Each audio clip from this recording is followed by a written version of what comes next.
बभ्रुवाहन ने क्यों किया था अपने पिता अर्जुन का वध?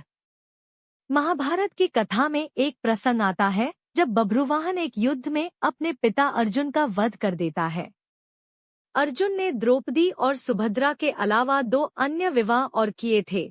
एक नाग कन्या उलूपी से जिससे कि पुत्र अरावन पैदा हुआ था, जिसने महाभारत युद्ध में अपनी स्वैच्छिक बलि दी थी, तथा दूसरा विवाह किया था मणिपुर की राजकुमारी चित्रांगदा से जिससे कि पुत्र बभ्रुवाहन पैदा हुआ था, जिसने एक युद्ध में स्वयं अपने पिता का वध किया था।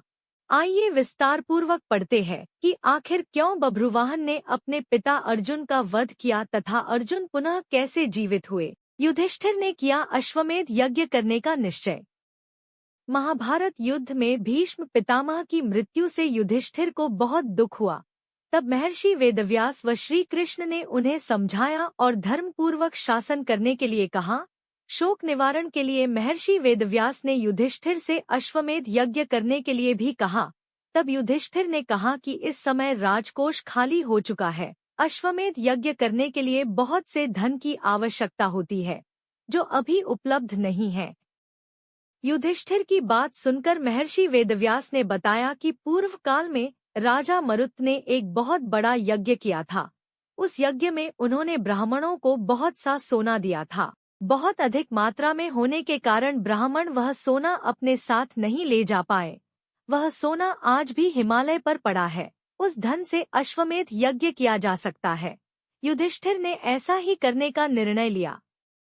महर्षि वेदव्यास के कहने पर पांडव हिमालय गए और वहां राजा मरुत के धन को प्राप्त कर लिया। उस धन को ढोने के लिए पांडव बहुत से हाथी घोड़े व सेना लेकर गए थे।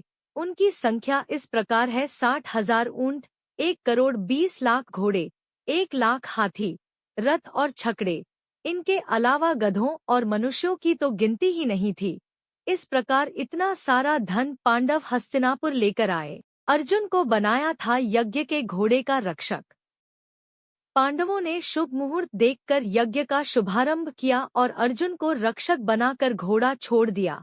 वह घोड़ा जहां भी जाता अर्जुन उसके पीछे जाते।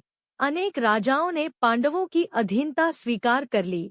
वहीं कुछ ने मैत्रीपूर्ण संबंधों के आधार पर पांडवों को कर देने की बात मान ली। किरात, मलेच्छ व यवन आदि देशों के राजाओं ने यज्ञ को घोड़े को रोक लिया। तब अर्जुन ने उनसे युद्ध कर उन्हें पराजित कर दिया। इस तरह विभिन्न देशों के राजाओं के साथ अर्जुन को कई बार युद्ध करना पड़ा। उलूपी ने उकसाया था बभ्रुवाहन को युद्ध के लिए। यज्ञ का घोड़ा घूमते घूमते मणिपुर पहुंच गया। यहाँ की राजकुमारी चित्रांगदा से अर्जुन को बभ्रुवाहन नामक पुत्र था। बभ्रुवाहन ही उस समय मणिपुर का राजा था। जब बभ्रुवाहन को अपने पिता अर्जुन के आने का समाचार मिला तो उनका स्वागत करने के लिए वह नगर के द्वार पर आया। अपने पुत्र बभ्रुवाहन को देखकर अर्जुन ने कहा कि मैं इस समय यज्ञ के घोड़े की रक्षा करता हुआ तुम्हारे राज्य में आया हूँ, इसलिए तुम मुझसे युद्ध करो। जिस समय अर्जुन बभ्रुवाहन से यह बात कह रहा था, उसी समय नागकन्या उलूपी भी वहां आ गई। उलूपी भी अर्जुन की पत्नी थी। उलूपी ने भी बभ्रुवाहन को अर्जुन के साथ युद्ध करने के लिए उकसाया। अपने पिता अर्जुन व सौतेली माता उलूपी के कहने पर बभ्रुवाहन युद्ध के लिए तैयार हो गया। अर्जुन और बभ्रुवाहन में भयंकर युद्ध होने लगा। अपने पुत्र का पराक्रम देखकर अर्जुन बहुत प्रसन्न हुए। बभ्रुवाहन उस समय युवक ही था। अपने बाल स्वभाव के कारण बिना परिणाम पर विचार कर उसने एक तीखा बाण अर्जुन पर छोड़ दिया। उस बाण को चोट से अर्जुन बेहोश होकर धरती पर गिर पड़े। बभ्रुवाहन भी उस समय तक बहुत घायल हो चुका था। वह भी बेहोश होकर जमीन पर गिर पड़ा। तभी वहां बभ्रुवाहन की माता चित्रांगदा भी आ गई। अपने पति व पुत्र को घायल अवस्था में धरती पर पड़ा देख उसे बहुत दुख हुआ। चित्रांगदा ने देखा कि उस समय अर्जुन के शरीर में जीवित होने के कोई लक्षण नहीं दिख रहे थे। अपने पति को मृत अवस्था में देखकर वह फूट फूट कर रोने लगी। उसी समय बभ्रुवाहन को भी होश आ गया। जब उसने देखा कि उसने अपने पिता की हत्या कर दी है तो वह भी शोक करने लगा। अर्जुन की मृत्यु से दुखी होकर चित्रांगदा और बभ्रुवाहन दोनों ही आमरण उपवास पर बैठ गए। जीवन मणि द्वारा पुनर्जीवित हो गए थे अर्जुन। जब नागकन्या उलूपी ने देखा कि चित्रांगदा और बभ्रुवाहन आमरण उपवास पर बैठ गए हैं, तो उसने संजीवन मणि का स्मरण किया।